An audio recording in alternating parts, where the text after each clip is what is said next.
하나님 말씀을 봉독하도록 하겠습니다. 창세기 49장 1절부터 4절입니다. 야곱이 그 아들들을 불러 이르되 너희는 모이라. 너희 후일에 당할 일을 내가 너희에게 이르리라. 너희는 모여 들으라. 야곱의 아들들아, 너희 아비 이스라엘에게 들을지어다. 르우벤아, 너는 내 장자요 나의 능력이요 나의 기력의 시작이라. 위강이 초등하고 권능이 탁월하도다 마는 물의 끓음 같았은즉 너는 탁월치 못하리니 내가 아비의 침상에 올라 더럽혔음이로다. 그가 내 침상에 올랐었도다. 아멘. 사람이 죽을 때 하는 말을 유언이라고 그래요. 유언이 중요한 것은 그 사람이 살아있을 때에 가장 중요했던 것을 말하기 때문에 유언이 중요한 거고, 더 중요한 이유는 재산 상속하거나 또 후계자를 세울 때에 법적인 효력이 발생이 됩니다. 그래서 유언이 중요한 겁니다. 야곱이라는 족장이 그가 죽을 때 3번의 유언을 해요. 첫 번째는 그가 가장 사랑하는 요셉에게 자기가 죽으면은 내 시신을 애굽 땅에 묻지 말고 내 조상들이 묻힌 가나안 땅에 묻어줘라. 그래서 그 유언을 합니다. 이게 첫 번째 유언이고요. 두 번째 유언은 그 요셉이 이집트에서 난 2 아들이 있어요. 에브라임과 므낫세. 그 아들에게 한 유언인데, 그 아들을 이스라엘 나라 12지파에 포함시키는 축복의 예언을 합니다. 그래서 에브라임과 므낫세가 나중에 12지파 중에 포함이 되게 되는 거죠. 마지막 3번째 유언이 있어요. 야곱이가 낳은 12명의 아들이 있습니다. 그들을, 흩어진 아들을 다 사방에서 불러 모으고 그 12명 있는 앞에서 한 사람 한 사람씩 장래일을 예언해 주는 것, 이게 3번째 유언입니다. 이 유언 내용을 기록한 것이 창세기 49장 전체에 나와 있습니다. 첫째로 야곱이 12 아들들을 모으고 각 사람에게 그 사람의 분량대로 예언을 합니다. 1절 2절에 보면은 야곱이 자기 12아들들을 모읍니다. 모이라고 불러요. 그리고 뭐라고 부르냐면 야곱의 아들들아 라고 불러요. 그러면서 너의 아비 이스라엘에게 들을지어다 이렇게 말을 합니다. 그러니까 야곱의 아들들아 라고 부르면서 너의 아비 이스라엘에게 들을지어다. 이스라엘과 야곱은 같은 이름입니다. 한 사람을 가리키는 거예요. 야곱이라는 이름은요, 부모들이 출생할 때 지어준 이름인데 뜻이 뭐냐면 발뒤꿈치를 잡은 자 그 뜻이에요. 실제로 그 형 에서의 발뒤꿈치를 딱 붙잡고 어머니 뱃속에서 쭉 나온 거예요. 그래서 나온 형태대로, 모습대로 이름을 넌 야곱이다 그랬어요. 발뒤꿈치를 잡은 자야. 그래서 도둑놈, 사기꾼 이런 말로 비하가지고 많이 사용하는 이름이 야곱입니다. 믿음의 부모로부터 출생한 야곱은요, 베델에서 도망갈 때 하나님을 만납니다.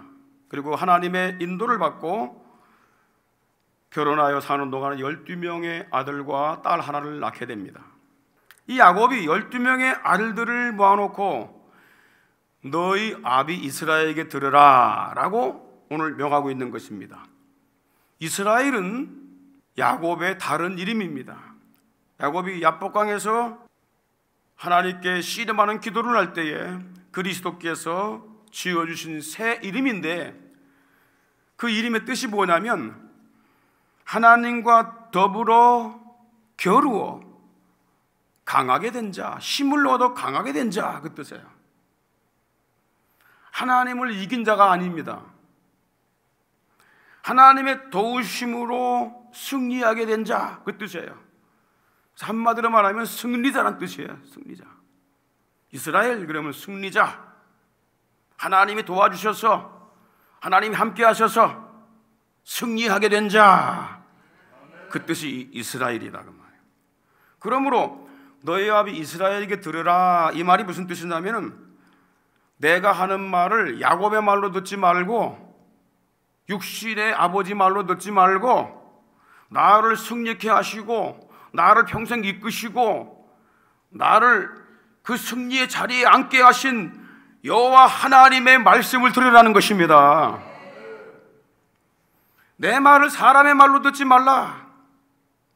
여러분, 우리가 설교를 하지 않습니까? 목사님도 설교를 하지 않습니까?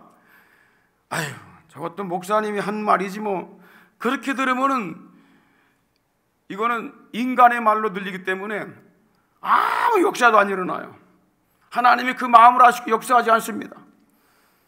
네, 저 말씀은 하나님의 말씀이야. 저 말씀은 하나님이 나에게 주시는 말씀이야. 이렇게 말씀 들으시길 바랍니다.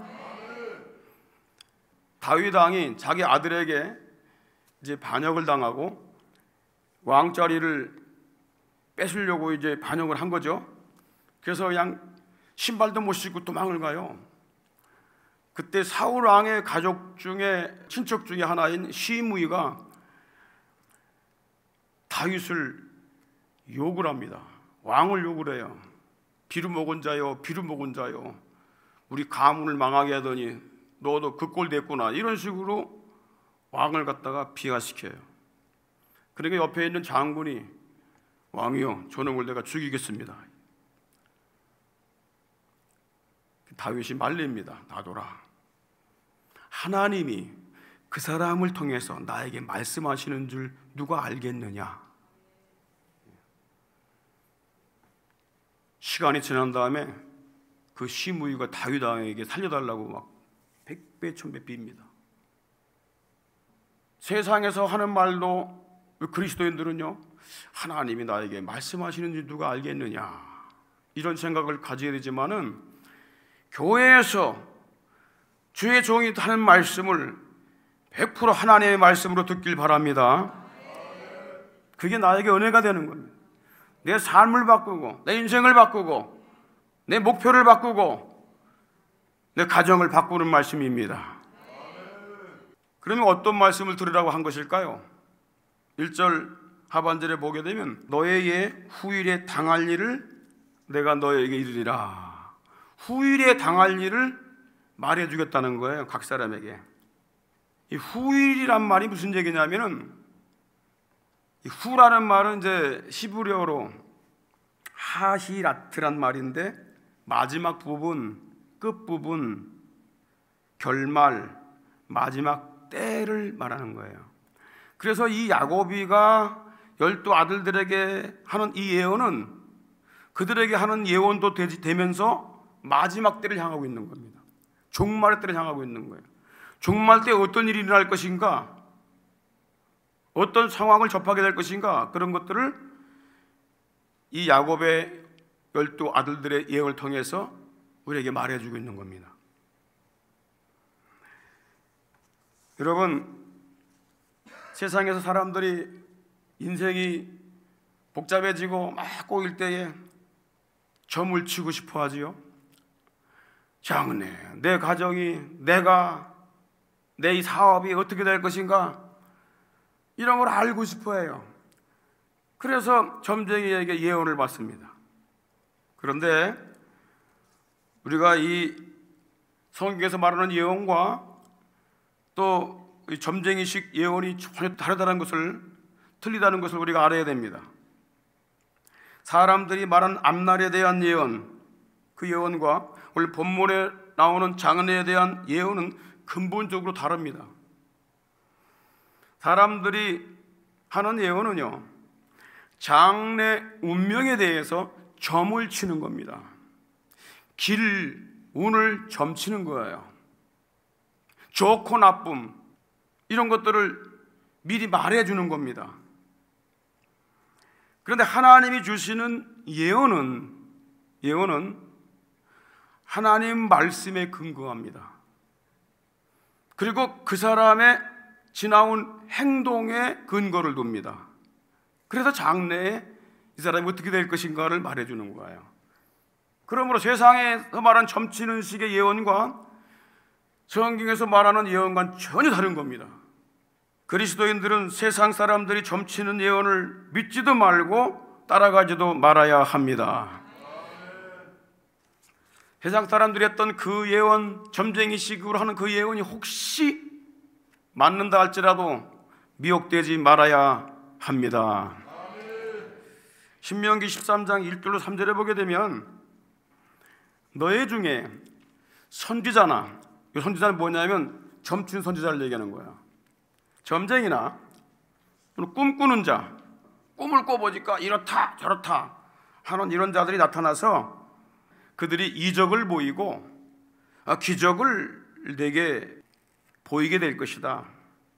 그러면서 내게 말하기를 네가 본래 알지 못하던 다른 신을 쫓아가자, 저 신을 따라가자, 그 신에게 한번 물어보자, 점쟁이에게 가보자, 이렇게 말한다면은 그 사람이 말한 이적과 기적이 그 말대로 그대로 이루어진다 할지라도 너는 그들을 쫓아가지 말라, 미혹당하지 말라, 그렇게 말씀합니다.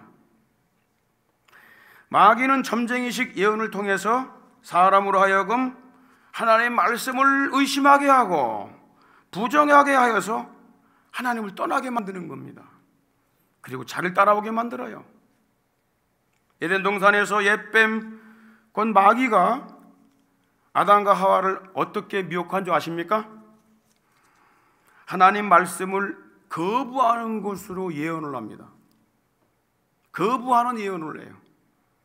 너희가 선악을 알게 하는 나무 실과를 먹어도 안 죽는다, 먹어도 안전하다.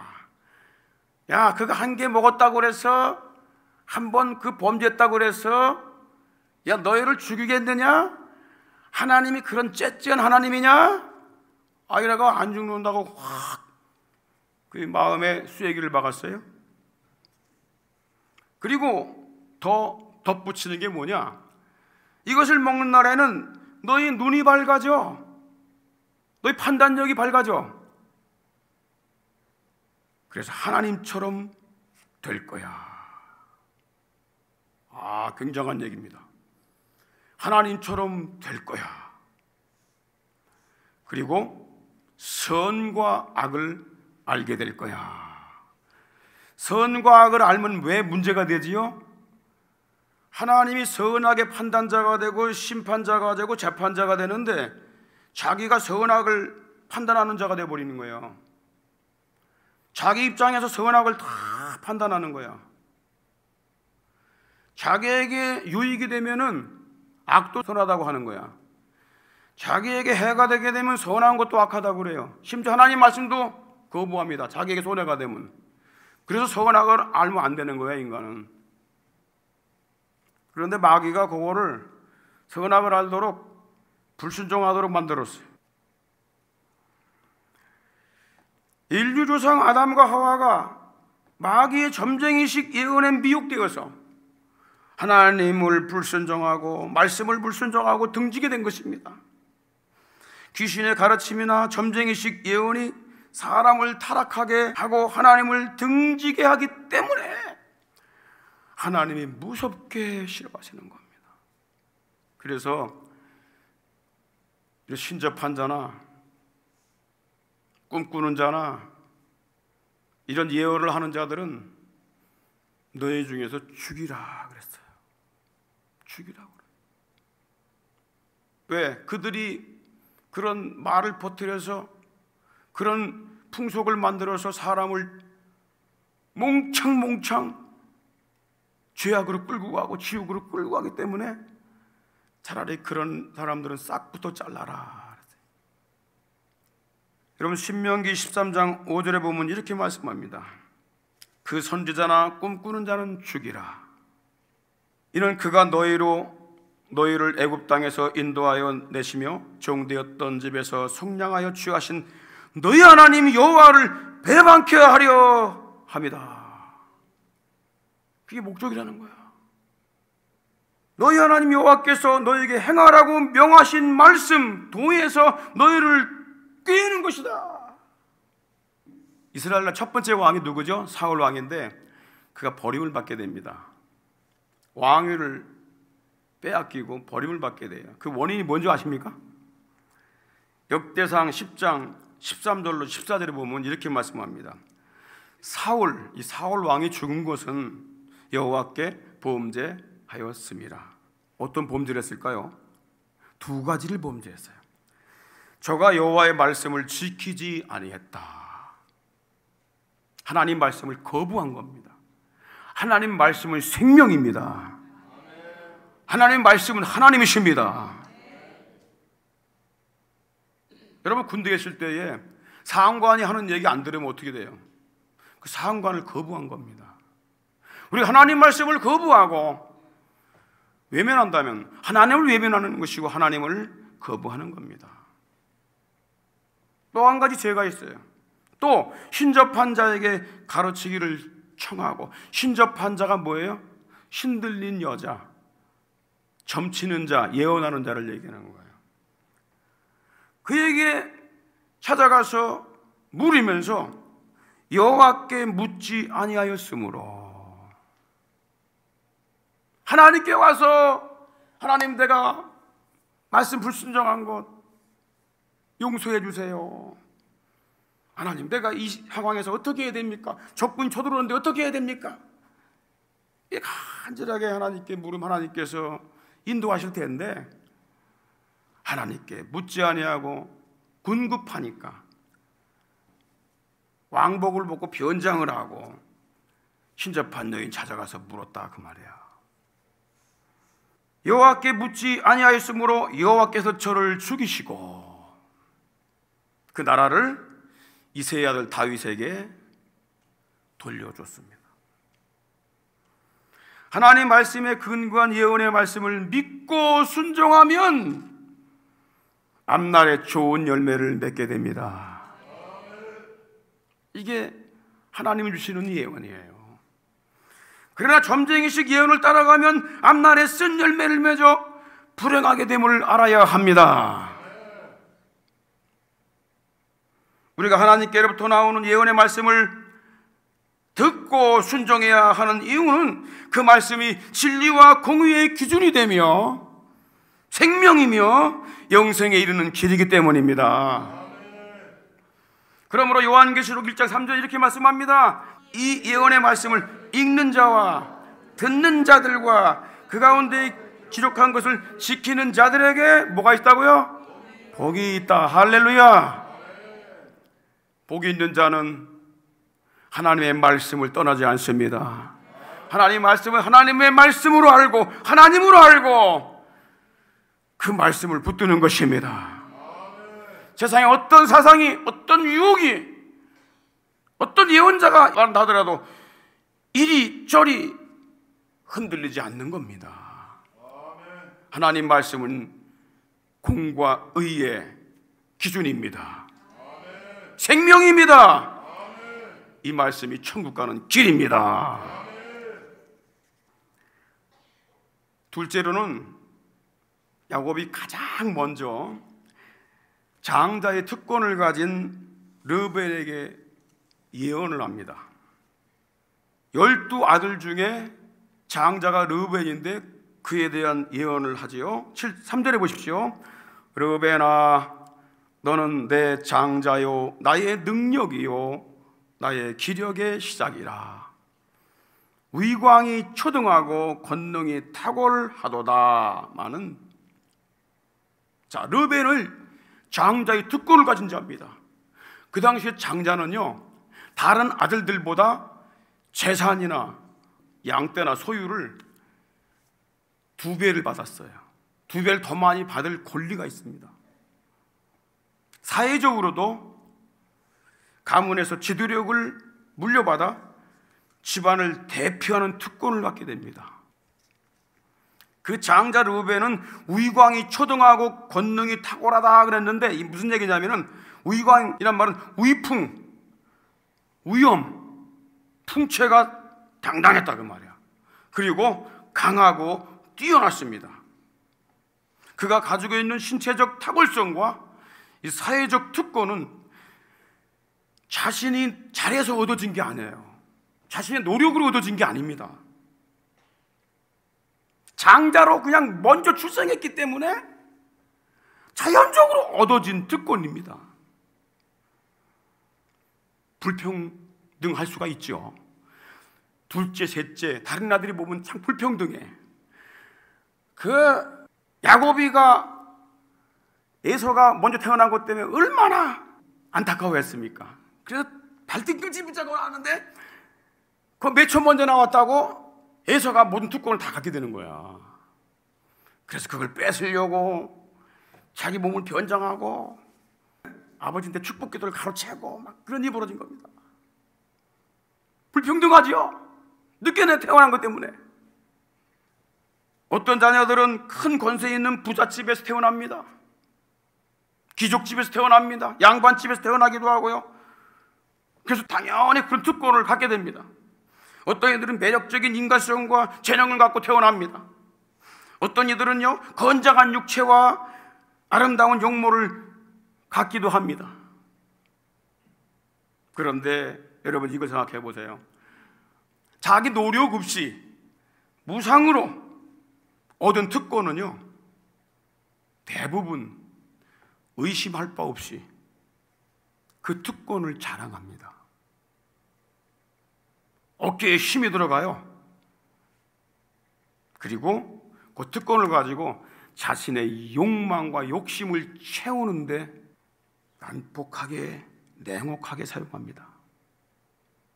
심지어 영적인 특권을 가진 종교인들도 자신들의 종교적 탁월함을 자랑합니다. 이스라엘이 그랬고 유대인이 그랬고 바리새인들이 그랬어요. 그들은 아무 노력 없이 다른 민족들이 갖지 않은 많은 특권을 가지고 있었습니다.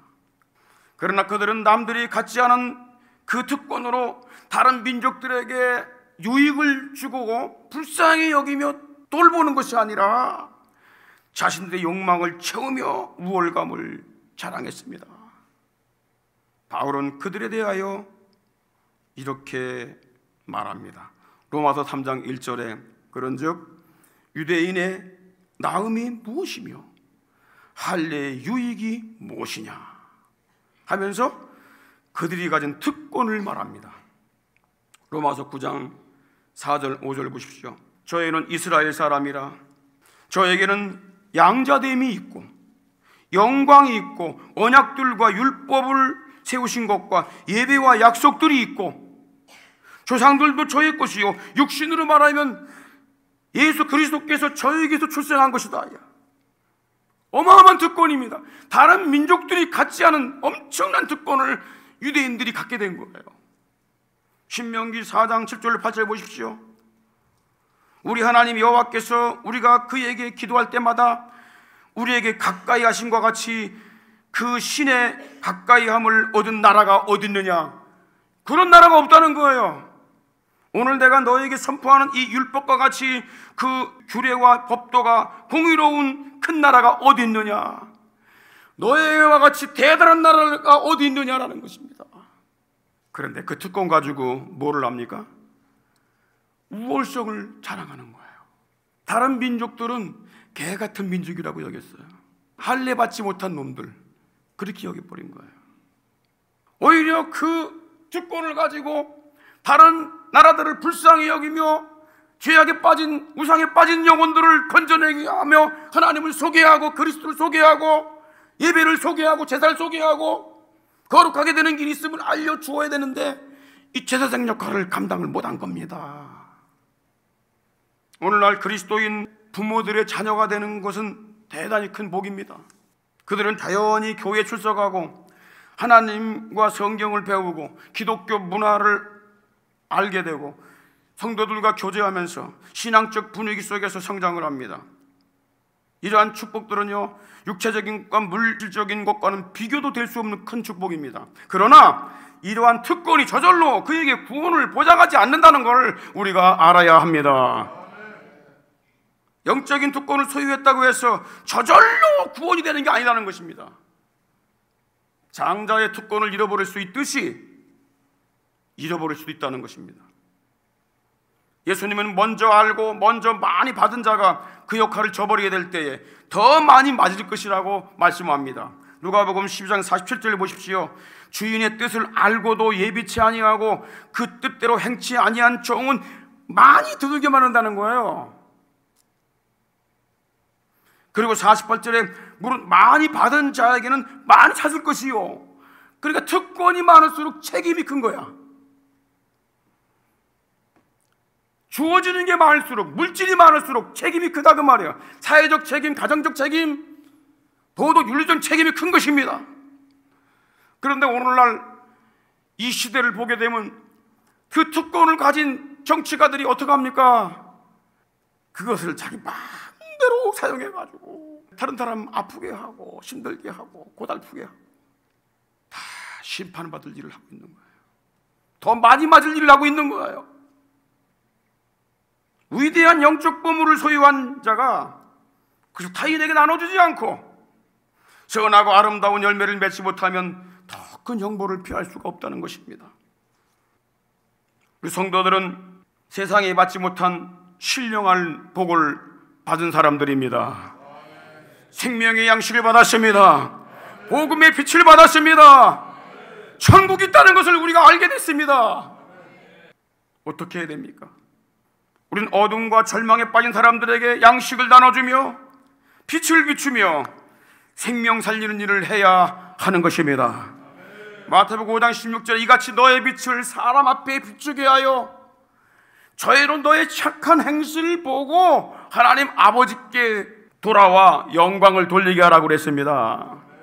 할렐루야.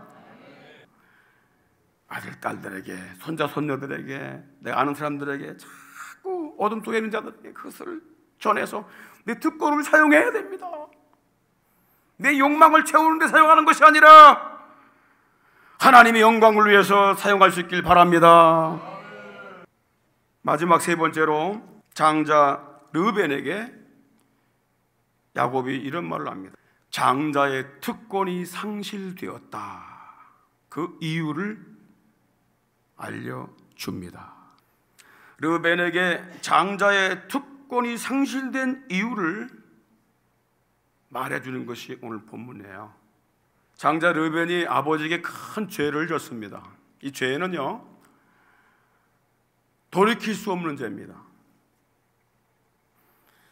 내가 예를 들어서 이 물건을 훔쳐갔다 그러면 다시 주면 돼요. 보상해 주면 돼. 그리고 거기에 좀 더 얹어주면 돼요. 이걸 깨트렸어. 그럼 똑같은 걸 또 구해주면 됩니다.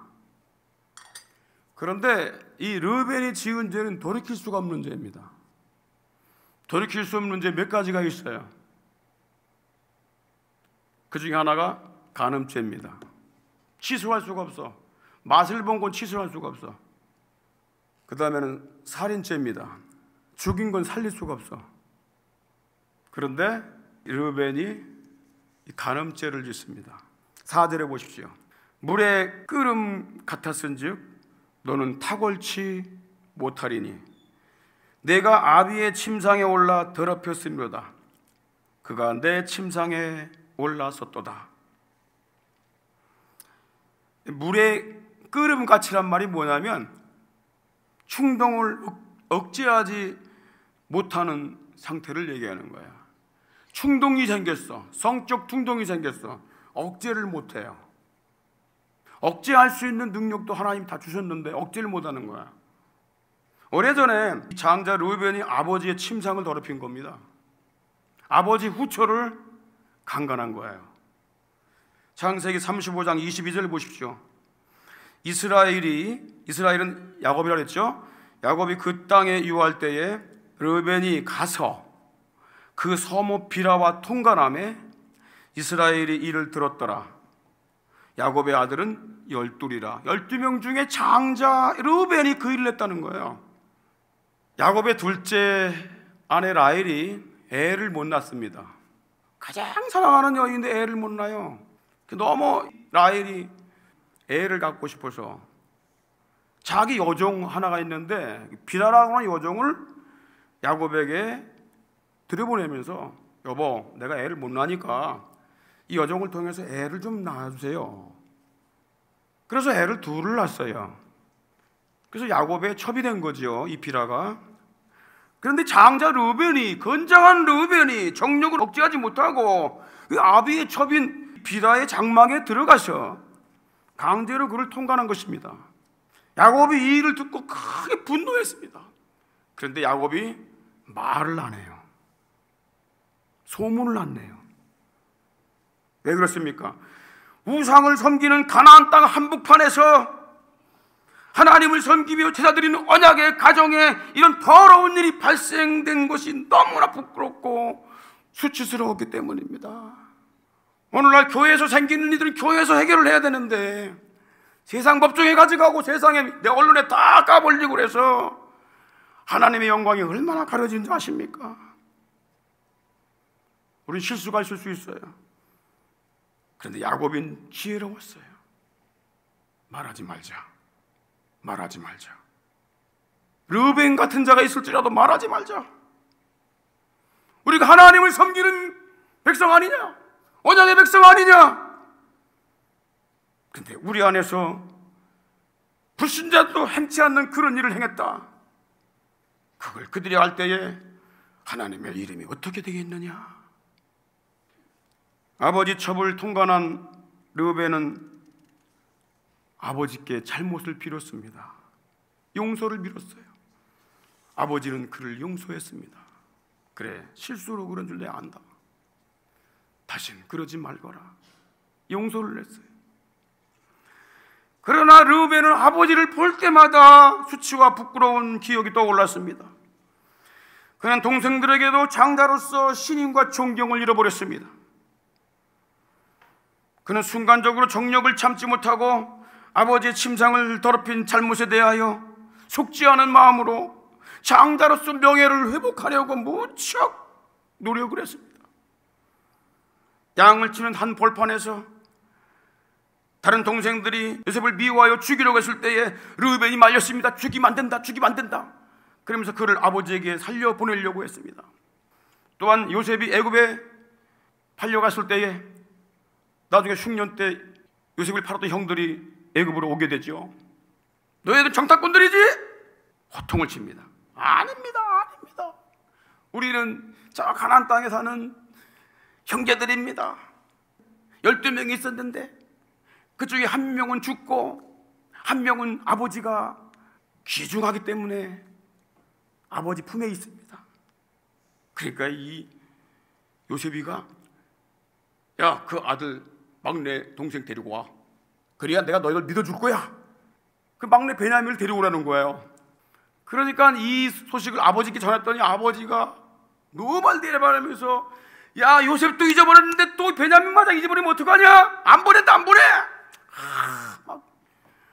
안 보내면 우리가 곡식도 못 사러 가요. 굶어 죽어요 우리. 그때에 르우벤이 뭐라고 그러냐면은 아버지, 내가 베냐민을 데리고 가서 꼭 데리고 오겠습니다. 그에게 보인 다음에 증명한 다음에 데리고 오겠습니다. 만약 못 데리고 온다면 나에게 두 아들을 죽이세요. 이렇게까지 하면서 그를 지키겠다고 장담을 합니다. 이와 같이 르우벤은 땅에 떨어진 장자의 명예를 회복하려고 많은 노력을 했어요. 한 번의 실수로 저질러진 이 실추된 이 명예를 갖다가 회복시키려고 노력을 했다는 말이에요. 그러나 세월이 흐른 뒤에 야곱이 죽기 직전에 장자 르우벤에게 내린 이 예언은 참으로 냉혹한 것이었습니다. 르우벤은 물이 끓는 것처럼 분별력 없이 방종하여 아버지의 침상을 더럽혔기 때문에 그의 탁월한 장자의 특권이 상실될 것이라는 예언을 한 것입니다. 4절에 보십시오. 물의 끓음 같았은즉 너는 탁월치 못하리니 네 탁월한 장자권, 네 탁월한 권리 다 뺏긴다는 거예요. 왜? 내가 아비의 침상에 올라 더럽혔음이로다. 그가 내 침상에 올랐도다. 2번씩 반복합니다. 이 예언대로 르우벤의 장자권은 요셉에게 옮겨집니다. 그리고 언약의 상속권은 유다에게 옮겨집니다. 한순간 범죄로 르우벤은 장자의 특권과 언약의 상속권을 다 잃어버린 거예요. 역사 속에서 보게 되면 그 가문에서 지도자가 한 사람도 안 나와요. 그 가문에서 탁월한 자가 없어. 오히려 배반하기 일쑤야, 후손들이. 자, 역대상 5장 1절 2절 보십시오.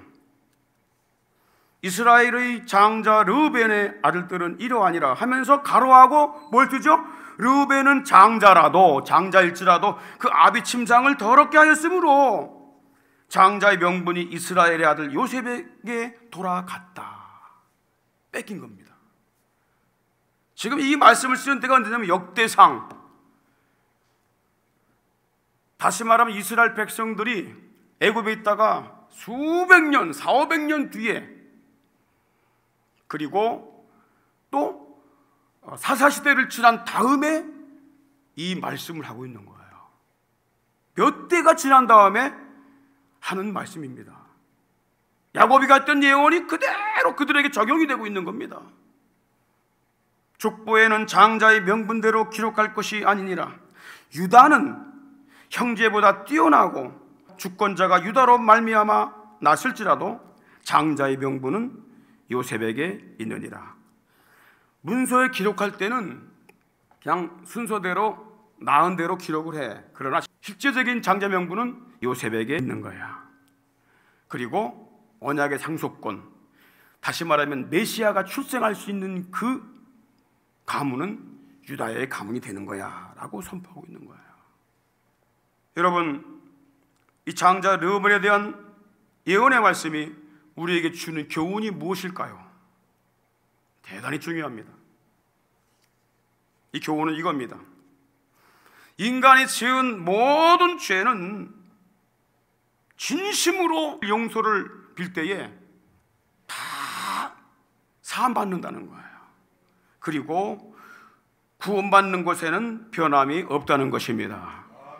어떤 죄인이라 할지라도, 어떤 죄를 지었다 할지라도 용서를 빌면은 다 사라진다는 거예요. 그리고 하나님이 구원을 하신다는 것입니다. 그러나 그가 뿌린 죄의 씨앗은 장래 쓴 열매를 맺게 됨을 이 시대에게, 마지막 시대에게 알려주고 있는 것입니다. 갈라디아 6장 7절 보십시오. 다 같이 한번 읽겠습니다. 크게 시작. 스스로 속이지 말라. 하나님은 만월이 여김을 받지 아니하시나니 사람이 무엇으로 심든지 그대로 거두리라. 그의 죄는 용서받았어요. 그러나 뿌린 씨앗은 난다는 것입니다. 그걸 잊지 말라는 거예요. 다윗은 이스라엘 나라의 2번째 왕입니다. 그의 아버지는 이새인데 이새가 8명의 아들을 낳았어요. 그 중에 맨 막내가 다윗입니다. 목동입니다.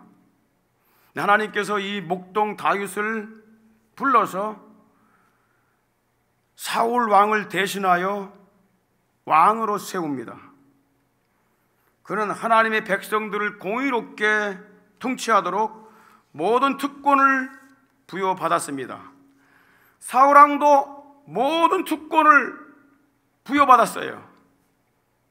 하나님의 백성들을 하나님의 공의와 정의로 통치하라고 특권을 부여받았다 그 말이야. 그런데 그 특권을 부여받은 이 사울 왕은 자기부터 지키지 않아. 자기가 하나님 말씀을 거부해버려. 그래서 버림받은 겁니다. 그래서 하나님께서 이새의 아들 다윗을 목동에서 불러내어서 그에게 사울왕이 가졌던 그 왕위를 세워줍니다. 그리고 그에게 모든 백성 다스릴 수 있는 통치권을 다 부여합니다. 하나님의 정의와 공의로 통치하라고 특권을 부여한 것입니다. 그런데 어느 날 그가 자기 집 앞에서 목욕하는 한 여인을 보는 순간 판단력을 잃고 그 여인을 범하게 됩니다. 그 여인은 충성스러운 자기 부하의 아내였습니다. 그는 그 여인에게 잉태된 사실을 덮으려고 전쟁터에 나가 있는 남편에게 불러와서 휴가를 주면서 그에게 뒤집어 씌우려고 그랬어요. 이게 마음대로 안 되니까 그 부하를 갖다가 전쟁터 맨 앞에 나가게 만들어 갖고 죽게 만들었어요. 다윗은 하나님께 나라를 공의로 다스리라고 하는 이 특권을 받았는데, 이 특권을 가지고, 왕의 특권을 가지고 남의 아내와 가늠죄를 짓고 그의 남편을 살해하고 그의 아내를 빼앗은 것입니다. 이것이 얼마나 큰 죄악입니까? 요즘에 세상에서 이런 일들이 얼마나 많이 벌어지고 있습니까? 자기가 남보다 높은 위치에 있다고, 남보다 더 나은 특권을 갖고 있다고, 남보다 더 많은 재물을 갖고 있다고 자기 욕망을 채우는 일을 얼마나 많이 하고 있습니까? 이것은 죄입니다. 큰 악입니다. 하나님께서 나단 선지자를 다윗에게 보내서 그의 죄를 지적을 합니다. 그때 다윗 왕이 정신을 차리고 겸허하게 하나님 앞에 엎드려 자신의 죄를 실토하면서 통곡하며 회개를 합니다. 여러분, 우리가 교회에서 죄인들에게, 교회에서 성도들에게 하나님 말씀을 전해야 할 이유가 바로 이것입니다. 죄를 죄라고 말하지 않는 이 세상에서 교회에서만큼은 무엇이 공의고 무엇이 정의고 무엇이 죄이고 무엇이 악인지를 선포해야 하는 것입니다. 다윗이 선지자의 말을 듣고 회개를 합니다. 뭐라고 회개한지 아십니까? 시편 51편 9절로 11절에 보십시오. 주의 얼굴을 내 죄에서 돌이키시고 내 모든 죄악을 도말하소서. 내가 그런 죄를 지은 나쁜 놈입니다. 하나님, 내 죄를 보지 마시고 내 회개하는 상한 심령을 보십시오. 하나님이여, 내 속에 정한 마음을 창조하시고 내 안에 정직한 영을 새롭게 하소서. 자기 욕망을 채우려고 특권을 가지고 거짓말을 시켰지 않습니까? 나를 주 앞에서 쫓아내지 마시며 주의 성신을, 주의 성령을 내게서 걷어가지 마옵소서. 이렇게 눈물로 잡아가면서 회개합니다. 얼마나 울었는지 눈물을 주의 병에 담으소서. 눈물로 내 침상을 띄우나이다. 철저한 회개를 합니다. 하나님께서 눈물로 회개하고 참여하는 다윗의 죄를 사하시고 그에게 구원의 기쁨을 회복시켜 주셨습니다. 할렐루야. 하나님 어떤 죄도 하나님 앞에 철저하게 회개하고 뉘우치면 다 용서해 주셔요. 십자가 앞에 나오게 되면 다 용서를 받습니다. 그러나 이걸 잊지 말아야 됩니다. 그가 뿌린 씨앗의 열매는 맺는다고 하는 거예요. 밧세바가 출산한 아기가 죽임을 당했습니다. 그의 가정에 한 아들이 다른 아들을 죽이게 됩니다. 살인죄를 짓습니다. 또 어떤 아들이 아버지의 왕권을 찬탄하려고 반역을 일으킵니다. 그래서 다윗이 쫓겨다니는 비참한 일을 겪게 됩니다. 하나님은 다윗의 죄를 용서하셨지만 육신으로 뿌린 죄의 씨는 그가 거두게 하신 것입니다. 이게 하나님의 공의입니다. 여러분, 사도 바울이 예수를 믿기 전에 하나님을 믿으면서도 그리스도인들을 많이 핍박을 했어요. 잡아다가, 예수만 믿으면 잡아다가 옥에 가두고 잡아다가 다 관원들에게 넘겼습니다. 심지어 복음 전도자 스데반 집사를 돌로 치라는 명령을 내리고 죽이는 일에 앞장을 섭니다. 그런데 나중에 사도 바울이 예수를 믿고 변화가 되지 않습니까? 야, 이거 진짜였구나. 예수님 부활한 게 진짜였구나. 거짓이 아니었구나. 그러면서 이 부활하신 예수님을 증거하려고 이 나라 저 나라를 다니게 됩니다. 선교 여행을 다니면서 예수 복음을 전합니다. 그런데 루스드라라고 하는 곳에 갔을 때에 유대인들이 그를 핍박하기 시작합니다. 무리를 선동해가지고 돌로 그를 치게 됩니다. 얼마나 쳤던지 죽어버렸어요. 그래서 그 사람들이 그 시체를 질질질 끌어다가 성 밖에 내보냈습니다. 그 제자들이 아이고 우리 바울 선생님 돌아가셨네, 어쩌면 좋노 해가지고 울고 있는데 바울이 부시시 일어납니다. 다시 성 안에 들어가서 또 복음을 전합니다. 이 바울이 그렇게 핍박을 당하고 그렇게 돌에 맞아도 하나님께 원망을 안 해. 왜 그랬을까요? 자기가 예수님 믿기 전에 그 일을 너무 많이 했거든. 그러면서 그는 그런 고통과 아픔을 겪을 때마다 주여, 내가 옛날에 알지 못하고 있던 데를 용서해달라고, 더 하나님을 가까이 하고 거룩한 생활을 하게 된 줄 믿으시기 바랍니다. 하나님이 바울의 죄는 용서했지만은 그가 뿌린 씨가 있어요. 그건 거두게 하신 거예요. 이게 하나님의 공의입니다. 르우벤에 대한 예언을 들은 야곱의 다른 아들들이 어떤 마음을 가졌을까요? 아버지 첩을 강간한 저 형을 용서하고 아무렇지도 않게 그냥 내비두네. 근데 그런 생각으로 쭉 왔는데 마지막 때에 그에게 내린 예언은 아주 비참한 것이었어요. 죄인은 대가를 받는다고 하는 거예요.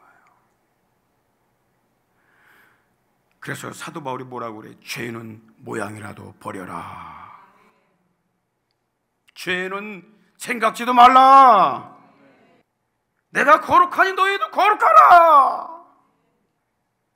사랑하는 성도 여러분, 마지막 때에는 영적 음란과 육적 음란이 세상을 덮는다고 말씀합니다. 그리스도인들은 주님께로부터 받은 특권을 가지고 세상 유혹으로부터 나를 지키며 가정을 지키며 타인을 오히려 믿음의 길로 인도하는 일을 해야 될 줄 믿습니다. 하나님 말씀을 등지게 하는 사람의 말이나 사람 사상이나 귀신의 가르침을 쫓지 말고 하나님 말씀에 근거한 하나님의 말씀을 믿음으로 순종하여 그 길을 가야 할 줄 믿습니다. 길이요 진리요 생명 되시는 예수 그리스도를 삶의 목표로 표본으로 삼고 믿음으로 달려가야 합니다. 왜냐하면 예수님께서 믿음에 주시며 우리를 온전케 하시기 때문입니다. 히브리 12장 2절 보십시오. 믿음의 주요, 우리 믿음의 주가 예수님이십니다. 온전케 하시는 예수 그리스도. 신앙이 온전해지길 원하십니까? 교회 열심히 다닌다고, 봉사 열심히 한다고, 사람들 많이 모인다고 온전한 신앙입니까? 예수 그리스도, 주 예수 그리스도를 붙잡아야 온전한 신앙입니다. 할렐루야. 육신의 정력, 욕심 왜 없겠습니까? 우리 믿는 그리스도인도 다 있습니다. 어떻게 이길 수 있습니까? 내 힘으로 불가능합니다. 그래서 내 속에 나를 컨트롤할 수 있는 주의 성령의 능력을 받아야 하는 것입니다. 갈라디아 5장 16절 다 같이 읽겠습니다. 시작. 너희는 성령을 쫓아 행하라. 그리하면 육체의 욕심을 이루지 아니하리라. 할렐루야. 오직 성령의 능력입니다. 주의 능력이 내 속에 있어야 되는 이유가 뭡니까? 내가 육신의 욕망과 유혹들을 이길 수 있는 힘이 나에게 없기 때문에 그런 거예요. 주님 도와주십시오. 나는 약합니다. 나는 연약해 자꾸 넘어지고 또 생각으로 말로 행동으로 또 이런 죄를 범했습니다. 하나님, 내가 그런 죄에게 빠지지 않도록 성령으로 나를 붙들어 주옵소서. 맡기면 주님께서 우리 마음속에 평강으로 그 유혹과 정욕을 이길 수 있도록 여러분 제어해 주시는 줄 믿으시기를 바랍니다. 할렐루야. 아멘. 하나님 아버지 은혜를 감사드립니다.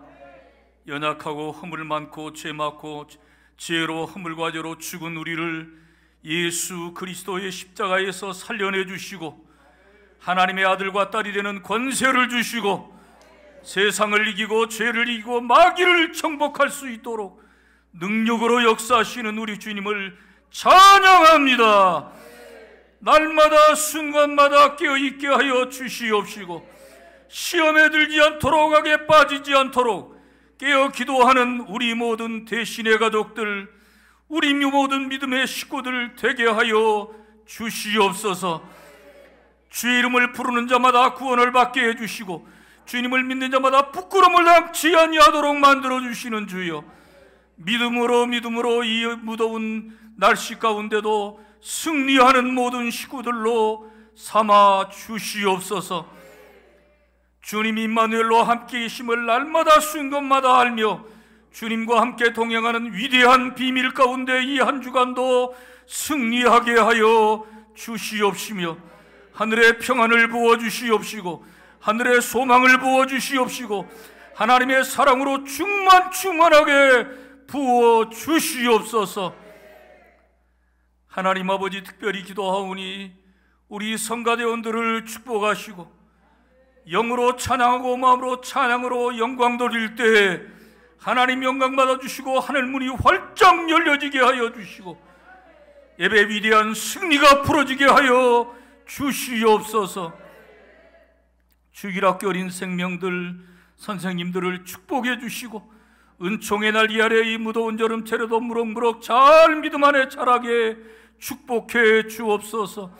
우리 청소년들, 청년들, 우리 사랑하는 모든 성도들의 가정마다 주의 은혜의 날개 아래 보호하여 주시어서 주님이 함께 하시는 위대한 비밀들이 풀어지게 하여 주시옵시고 기도의 응답들이 풀어지게 하여 주시옵시고 치유의 놀라운 역사들이 풀어지게 하여 주시옵소서.